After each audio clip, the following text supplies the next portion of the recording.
G'day folks, it's Mike from Distant Hills Touring. One thing that I really enjoy watching on YouTube is just watching how other people approach common issues that they have with their vehicle or with their van, and whether that's things of, how to install a new battery management system into your van, how to secure cabling underneath the van, or in the truck's case, running new cable down to the back for a fridge or something like that.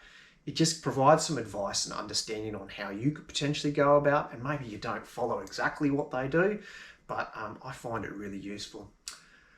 I've done a lot of forward driving touring for a very long time. I've owned this car for 15, 20 years, and I thought maybe it's time that I can show you guys some of the things that I've done and how I go about doing things. Hopefully you guys can get some understanding or some advice on how to approach things. I don't have all the answers. I'm more than happy for you guys to put in the comments ways that you guys approach these particular issues. Love to hear about it because it's something that I like learning about. So yeah, it's a new series. I won't rabbit on any longer. Let's crack on with it. Hope you enjoy it. Catch you later. I'm about to fill up the water tanks in the back of the truck because they're running a bit low. And I realised that I've actually probably never talked you guys through how my water storage in the truck goes. Obviously we've got water storage in the van, but we do often go away and it's just tent camping, and then we obviously need a solution to carry water for that. So when I built my drawer system, I wanted to get obviously water storage, and I wanted to do it reasonably cheaply, but make accessibility quite easy, and also put the weight over the back wheels rather than hanging further back behind the car on swinging arms or anything like that. So this is probably about the second or third iteration of the drawer system, and this is with a system that's been in the back of the car for must be nearly 10 years. So let me just run you through that. Excuse the mess in the car because I just moved stuff out of the way, and yeah, it's messy. But anyway, so there are two 20-litre plastic jerry cans that sit behind here. They're actually joined together. If you look down there, there's a line that runs, hopefully you can see that, runs down along down the back here and joins them together. They're fixed in place by straps and in actual little like cubby holes, I suppose, that's built into the back of the drawer system, and they're behind the rear seats. Obviously that's pretty obvious. Each tank individually has a breather, so there's the end of the breather to this particular tank, and you'll see this here straps onto there and goes, the pipe runs up along the top of the cargo barrier, and then that there allows the air to come in as you're drawing water out.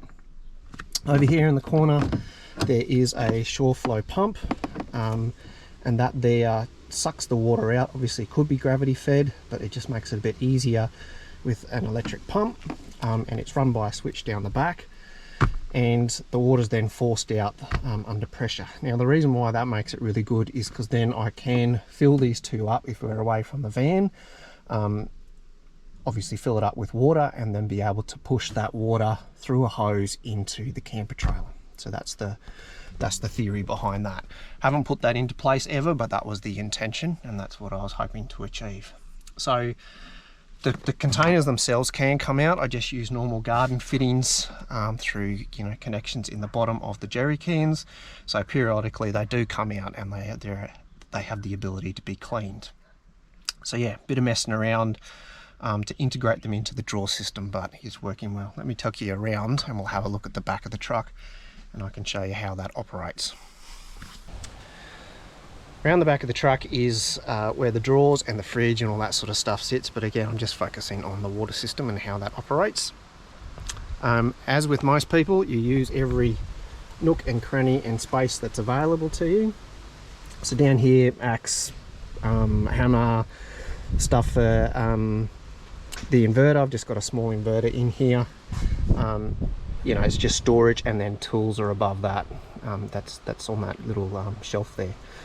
But what I'm talking about here is the water system, and so you'll see there's a hose that comes out, and you can put obviously a fitting on the end that just goes onto the end of the hose, and then we can connect another hose. Oh, you couldn't see that. Then you can connect another hose to that and put water into the camper trailer itself. So that's the intention there.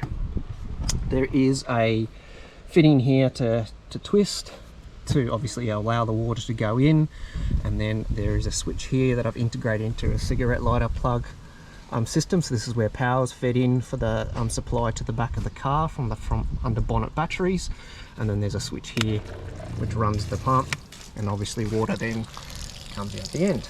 Nothing too dramatic there. So that's how that system works.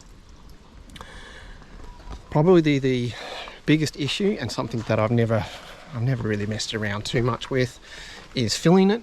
The way that I fill it, you could find a way through, you know, a selection of taps and that sort of stuff to use the pump to force the water into the tank, but I've never really messed around with that. So all I simply do is when I'm at a caravan park or at home, which is where I usually fill this stuff up, I just run a hose from a tap through a filter and then just push it straight into here.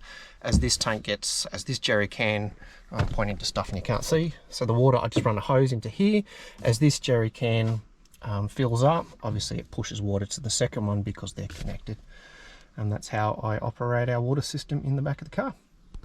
All right, hope that makes sense. Again, happy to answer any questions if you're interested to know more, but that's how we deal with water in the back of the car. All right, talk to you guys later.